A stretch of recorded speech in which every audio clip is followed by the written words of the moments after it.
Hello दोस्तों, कैसे हैं आप लोग। आशा करता हूं कि अच्छे होंगे।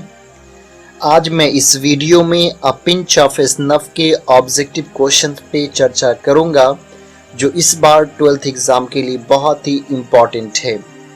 आपको मालूम ही होनी चाहिए जो इस बार जो बिहार बोर्ड का जो सिलेबस है, जो पैटर्न है, तो 50 मार्क्स ऑब्जेक्टिव और 50 मार्क्स सब्जेक्टिव है। तो चलिए शुरू करते हैं और जानते हैं अ पिंच ऑफ स्नफ के ऑब्जेक्टिव क्वेश्चंस और आंसर को। लेकिन उससे पहले आपसे एक रिक्वेस्ट है कि अगर अभी तक आप हमारे चैनल को सब्सक्राइब नहीं किए हैं तो प्लीज़ कर लीजिए, क्योंकि जितने भी लैंग्वेज हैं, चाहे वो इंग्लिश हो, हिंदी, उर्दू, मैथिली, सबका मैं वीडियो बना करके अपलोड करता रहता हूँ और इससे जो है सो आपका बेनिफिट हो सके, फ़ायदा हो सके और आप एग्ज़ाम में अच्छा खासा मार्क्स लेकर के आ सकें। और इस वीडियो को अपने फ्रेंड्स को, रिलेटिव्स को ज़्यादा से ज़्यादा शेयर कीजिए ताकि उसको भी कुछ फ़ायदा पहुंच सके। तो चलिए शुरू करते हैं और जानते हैं अ पिंच ऑफ स्नफ के ऑब्जेक्टिव क्वेश्चंस और आंसर को। क्वेश्चन नंबर फर्स्ट है, a pinch of snuff is written by. A pinch of snuff जो है वो किनके द्वारा लिखा गया है। तो आप सबको मालूम ही होनी चाहिए अ पिंच ऑफ स्नफ के जो राइटर हैं वो मनोहर मलवानकर है। दोस्तों, आप जो रेनबो पढ़ते होंगे, रेनबो को दो भागों में जो बांटा गया है, प्रोज सेक्शन और पोएट्री सेक्शन। प्रोज में 11 चैप्टर है और पोएट्री सेक्शन में जो है वो 11 चैप्टर है, 10 चैप्टर है। प्रोज में 11 और पोएट्री में 10। अब दोनों सेक्शन को मिलाकर के टोटल चैप्टर हो जाता है 21 और 21 के ऑथर का नाम आप लोग ना भूलेंगे, जैसे कि Indian civilisation culture, Bharat is my home, a pinch of snuff, I have a dream. तो ये सब जो ये है चैप्टर है, इसका नाम नहीं भूलिएगा, क्योंकि आपको एग्जाम में ये 21 नाम याद करना और 21 में 8 नंबर का क्वेश्चन जो है हर हाल में पूछा ही जाता है।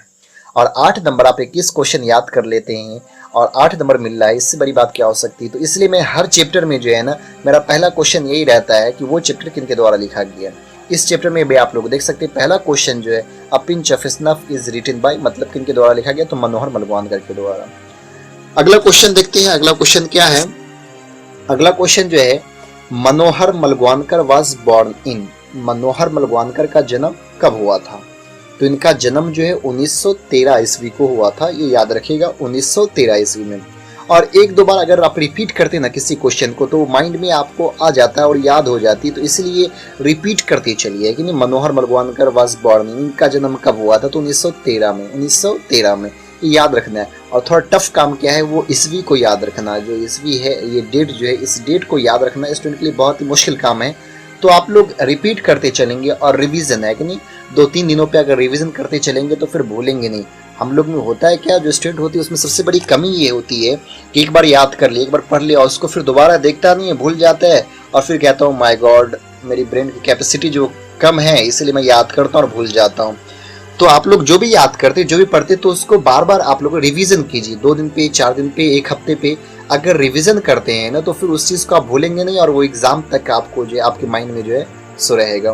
तो मनोहर मलवानकर का जन्म कब हुआ था, शायद उम्मीद करते हैं माइंड में आ गया होगा, याद हो गया होगा, 1913 ईस्वी में। अगला क्वेश्चन है, he is well known for. Manohar Malwankar जो है किस चीज के लिए जाने जाते थे। तो आपको मालूम ही, मनोहर मलवानकर बहुत ही फेमस जो है नोवेलिस्ट है और शॉर्ट स्टोरी राइटर है।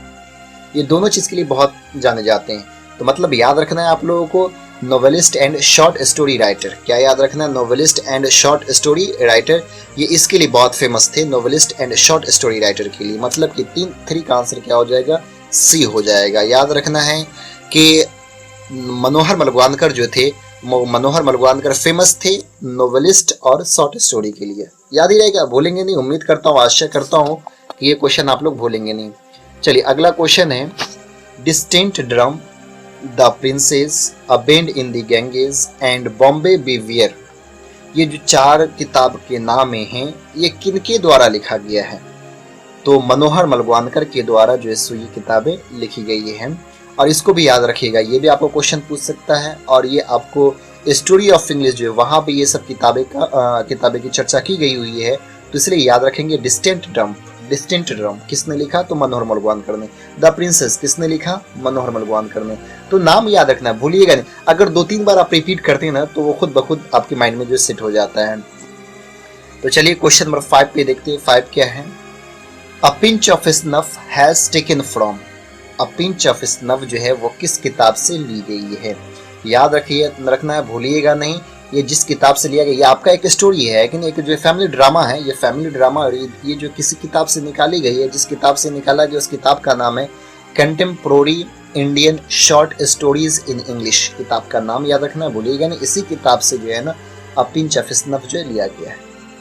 अगला क्वेश्चन है question number 6। Nanu Kaka has to meet a minister in the dash. Nanu Kaka जो मिनिस्टर से मिलने के लिए आए थे वो किस ब्लॉक में है कि नहीं? तो याद रखना है नॉर्थ ब्लॉक।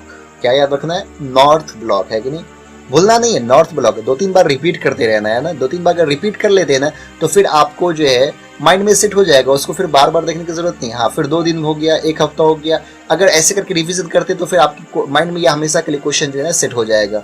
मतलब नानू काका जो मिलने के लिए आए थे किस ब्लॉक में मिलने के लिए आए थे? नॉर्थ ब्लॉक में मिलने के लिए आए थे। भूलेंगे तो नहीं ना? उम्मीद करता हूँ नहीं भूलेंगे। नॉर्थ ब्लॉक में मिलने के लिए आए हुए थे।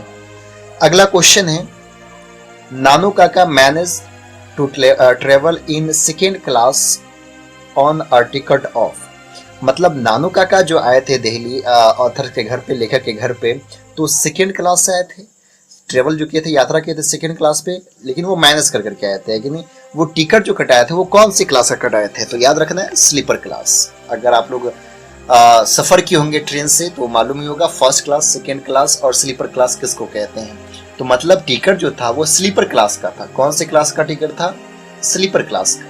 लेकिन वो जो सफर किए थे, यात्रा जो किए थे वो सेकेंड क्लास में किए थे। वो टीटी से मैनेज वगैरह हो जाता है, तो मैनेज कर करके वो सेकेंड क्लास में जो यात्रा किए थे, लेकिन टिकट था स्लीपर क्लास का। अगला क्वेश्चन है question number 8। Nanu Kaka handed over a cheque of 1000 rupees to a dash. Nanu Kaka जो 1000 का चेक जो किसके हैंड में दिया था, किसके हैंड ओवर कर दिया था? तो नानू काका याद रखिएगा धोबी है ना, धोबी के हाथ में वो दे दिए थे, धोबी को दे दिए थे। और समरी जो मैं बताया था, तो समरी में बताया था कि धोबी का जो सो नानू का किस तरह से इस्तेमाल करते हैं सिक्का ऑटो डीलर को फंसाने के लिए। तो याद रखना है 100 रुपीज का जो चेक देते हैं वो किसके हवाले कर देते हैं? धोबी के हवाले। याद रहेगा ना, धोबी है। धोबी आप लोग जानते ही हैं धोबी किसको कहते हैं। हाँ, जो कपड़ा वगैरह धोते हैं ना उसी को धोबी कहते हैं। तो भूलना नहीं है जो 100 रुपये का चेक जो हैंडेड ओवर करते हैं वो किसके? धोबी के। अगर आप इस तरह से 2-3 बार रिपीट करते हैं ना तो रियली में कहता हूँ एक चैलेंज मेरा कि आपके माइंड में क्या होता है, सेट हो जाता है। और फिर आप 2 दिन बाद इसको 2 दिन बाद एक बार रिपीट कर लीजिए, फिर 2 दिन पढ़ लेते तो उसके बाद जो आप 4 दिन के बाद देखिए, फिर 1 हफ्ते के बाद देखिए, इसके बाद 1 महीने बाद देखिए, तो वो क्वेश्चन आपके माइंड में एकदम पूरा ताज़ा हो जाएगा जो आप देखे हैं, और भूलेंगे नहीं है ना। ये जो कंप्लेन है, ये शिकायतें हैं आपकी कि याद करने में भूल जाते हैं, फिर ये शिकायत दोबारा नहीं रहेगी।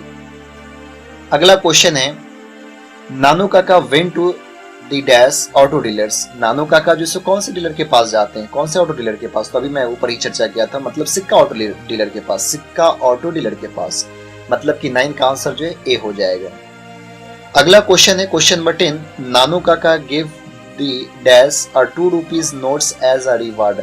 नानू काका जो है वो 2 रुपया का नोट इनाम के तौर पे किसको देते हैं?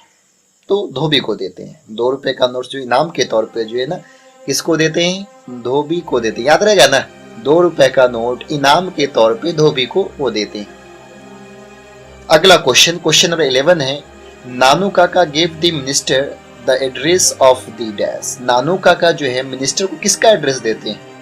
तो याद रखना है नानू काका मिनिस्टर को जो एड्रेस देते हैं वो किसका? राइटर के घर का देते हैं, लेखक के घर का ही देते हैं, ऑथर्स का ही देते हैं, मतलब नैरेटर का हो जाएगा। इसका आंसर ए हो जाएगा, 11 का ए। अगला question the portfolio of the minister is the dash. ये जो है मिनिस्टर का कौन सा विभाग था? तो मिनिस्टर का जो है वो वेलफेयर का ही विभाग था। अगला क्वेश्चन है Manohar Malgonkar's mother assured him that dash would manage everything. लेखक की माँ जो है, मनोहर मलगवानकर की माँ जो है, वो उसको आश्वासन देती है कि वो सब कुछ मैनेज कर लेंगे। कौन मैनेज कर लेंगे सब कुछ?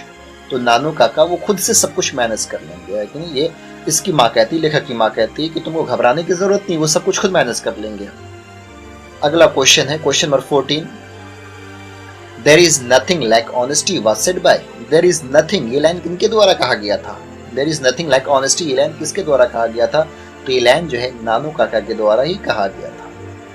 तो मतलब कि 14 का आंसर ए हो जाएगा। Question number 15, Rati Ram was the son of, Rati Ram जो है किसके बेटे थे? तो रति राम जो है सो आपको मालूम होनी चाहिए सोहन लाल रति राम के बेटे थे, जो आपके पार्टी के हेड थे ना, पार्टी के जो हेड थे उसी के बेटे थे। तो याद रखना रति राम के पिताजी जो थे वो सोहन लाल रति राम, क्या याद रहेगा ना, सोहन लाल रति राम, भूलना नहीं है, नाम याद रखना है। अगला क्वेश्चन है, Nanu Kaka was to stay for dash days, Nanu Kaka जो सो कितने दिन के लिए आए थे, कितने दिन के लिए रहने वाले थे? तो वो जो सो 2 से 3 दिन के लिए रहने वाले थे। कितने दिन के लिए? 2 से 3 दिन के लिए, याद रहेगा ना, 2 से 3 दिन के लिए, ज्यादा दिन के लिए नहीं, 2 से 3 दिन के लिए, मतलब कि इसका आंसर जो है सो बी हो जाएगा। अगला क्वेश्चन है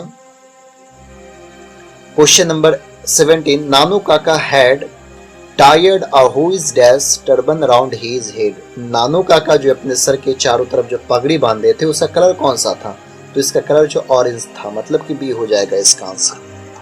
अगला क्वेश्चन है, Nanu Kaka was the dash of minister of Manohar Malwankar's mother, Nanu Kaka लेखक की माँ के कौन थे?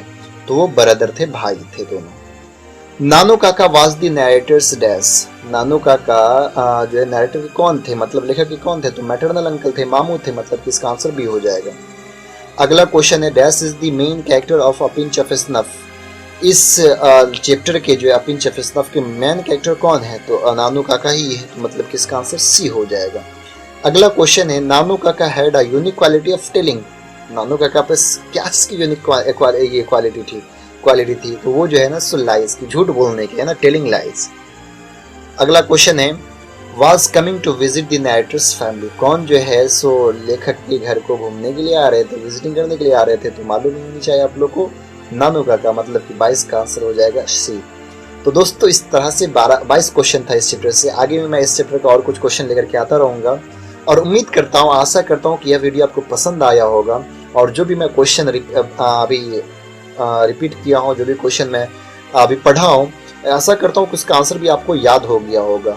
और अगर यह वीडियो आपको अच्छा लगता हो तो प्लीज़ लाइक कीजिए, शेयर कीजिए और हमारे चैनल को सब्सक्राइब करना मत भूलिए। फिर अगले वीडियो में मिलते हैं, तब तक के लिए बाय।